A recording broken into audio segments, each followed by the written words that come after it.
اعوذ باللہ من الشیطان الرجیم، بسم اللہ الرحمن الرحیم۔ میرے تمام سننے والوں کو السلام علیکم ورحمۃ اللہ وبرکاتہ۔ حضرت ادریس علیہ السلام کا اصل نام احنو ہے۔ حضرت ادریس علیہ السلام پر 30 صحیفے نازل ہوئے۔ حضرت ادریس علیہ السلام کا قرآن مجید میں 2 جگہ ذکر ہے۔ سب سے پہلے قلم سے حضرت ادریس علیہ السلام نے لکھا۔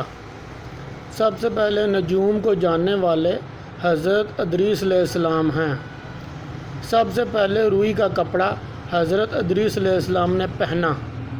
سب سے پہلے ہتھیار حضرت ادریس علیہ السلام نے بنائے۔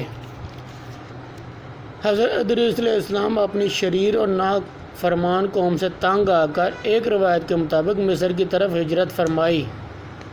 سب سے پہلے جہاد حضرت ادریس علیہ السلام نے کیا۔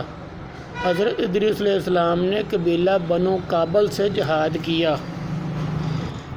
سوال نمبر 1، حضرت ادریس علیہ السلام کو ادریس کہنے کی وجہ کیا ہے؟ جواب، آپ علیہ السلام نے سب سے پہلے کتاب کا درس دیا۔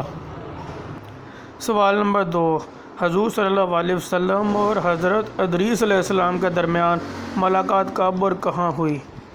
جواب، شب معراج میں 4تھے آسمان پر۔ سوال نمبر 3، حضرت ادریس علیہ السلام نے عالم اسلام کو کتنے طبقات میں تقسیم کیا؟ جواب، 3 طبقات میں۔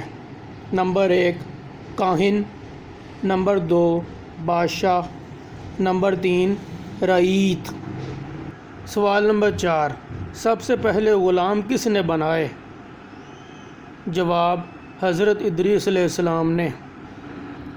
سوال نمبر 5، سب سے پہلے ناپ تول کے طریقے کس نے ایجاد کیے؟ جواب، حضرت ادریس علیہ السلام نے۔